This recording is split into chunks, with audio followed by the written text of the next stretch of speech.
नमस्ते, कोल इंडिया प्रस्तुति में आपका स्वागत है। ये एजुकेशनल वीडियो इस डिस्क्लेमर के अधीन है। ये सिक्योरिटीज को खरीदने, रखने या बेचने का सिफारिश नहीं है। कृपया किसी सक्षम प्रोफेशनल की सलाह जरूर लें। कोल इंडिया एक वर्चुअल मोनोपोली है। अच्छा asset base, good market cap और रेवेन्यू भी साइजेबल है और इसका पीई पिछले 3, 5 और 10 सालों में से मिनिमम लेवल पे है 6.43, रिट्रेसमेंट लेवल करंट 30.7% और अब के लेवल से इसका अपसाइड है ऑलमोस्ट 51%। ये ट्रेंड है उसका फॉलिंग ट्रेंड थ्रू आउट, लेकिन नवंबर और दिसंबर में 2 बुलिश कैंडल दिखते हैं। रिकवरी के संकेत ये हो सकते हैं, लेकिन इसकी जांच करना जरूरी है। EMA क्रॉसओवर्स बहुत ही दिलचस्प हैं। 50 और 100 EMA पार करता हुआ 20 EMA और 100 के पार 50 EMA विशेष रूप से नवंबर और दिसंबर में क्रॉसओवर को वॉल्यूम का समर्थन साथ है। ये एक पॉजिटिव है। फिबोनाची का करंट लेवल है 30.6, 142 रुपीस। ये लेवल से +8 38.2 के लिए जाएगा, उसके बाद 12 रुपये up to 50% Fibonacci and there afterwards another 12 rupees for 61.8%. This is the potential for growth. ये सभी ग्रोथ की बातें होने से पहले हमको ये जानना जरूरी है कि ये शेयर के लिए 38.2% बहुत क्रूशियल है। अगर ये शेयर 38.2% को क्रॉस करेगा तो उसके बाद इसके बढ़ोतरी में तेजी आ सकती। निफ्टी के साथ पिछले 1 साल में इसने अंडर परफॉर्म किया है। निफ्टी का रिटर्न है 12.3%, कोल इंडिया का रिटर्न है नेगेटिव 30.3%। ये जानकारी महत्वपूर्ण है। ये शेयर में बहुत बड़ा गिरावट आया है।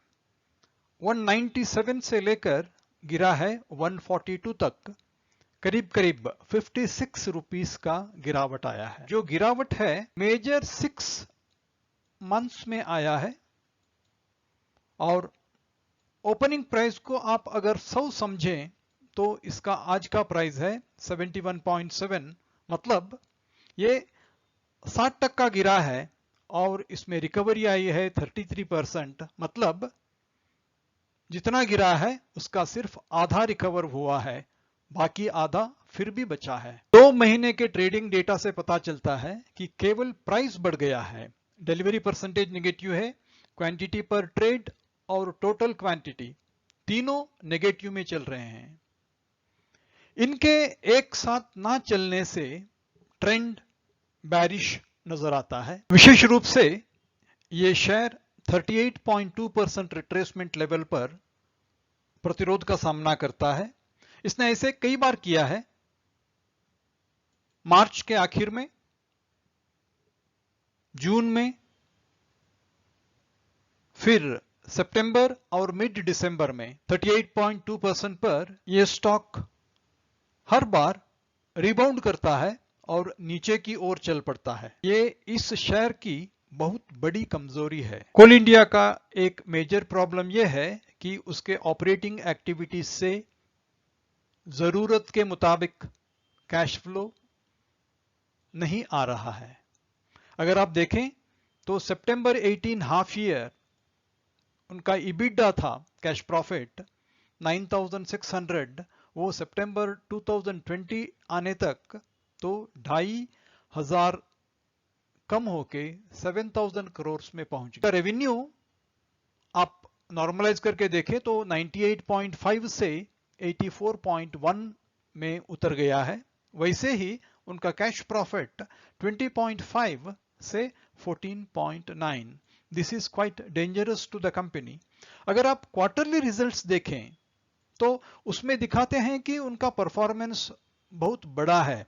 20,383 सितंबर 2019 तो 21,000 हो गया, 3,600 EBITDA 3,900 हो गया। लेकिन इसमें इश्यूज ऐसे हैं कि the percentage of PAT has fallen from 17.3 to 14% और क्वालिटी ऑफ अकाउंट उनके रिसीवेबल्स में इंक्रीज आया है। प्रीवियस एक्सपेंसेस जो राइट ऑफ किया था उनको रिवर्स किया गया है, उसकी वजह से इनकम ज्यादा दिखाया जा सकता है। मुख्य आय में नॉर्मल इंक्रीज है, लेकिन गैर मुख्य आय उसमें बढ़ोतरी दिखाई जा रही है।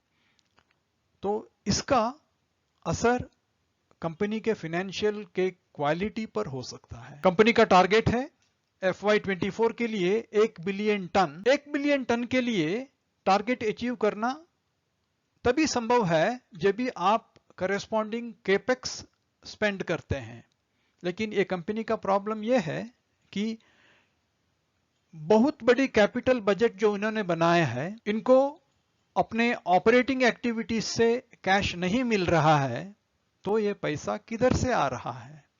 तो अगर कैपेक्स के लिए इनफ कैश नहीं आ गया, ये ambitious target of 1 billion ton अधूरा रह जाएगा। 2015 से आज तक गिरावट का एक सालाना भव्य जुलूस है।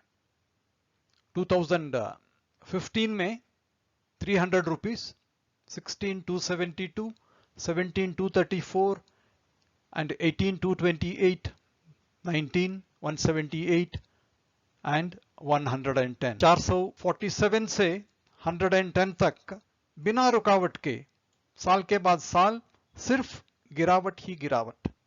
और ये ट्रेंड से ये पता चलता है कि किसी एक साल में भी ये ट्रेंड रिवर्सल नहीं हुआ।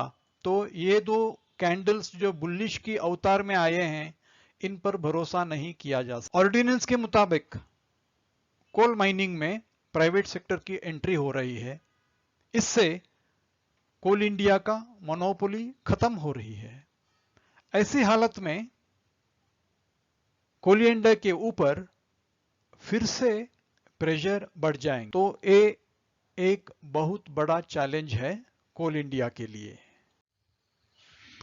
कोल इंडिया सस्ता है पर नहीं पैसा वसूल, इसके लिए बहुत इंतजार करना पड़ेगा। आशा है आपको यह वीडियो पसंद आया होगा।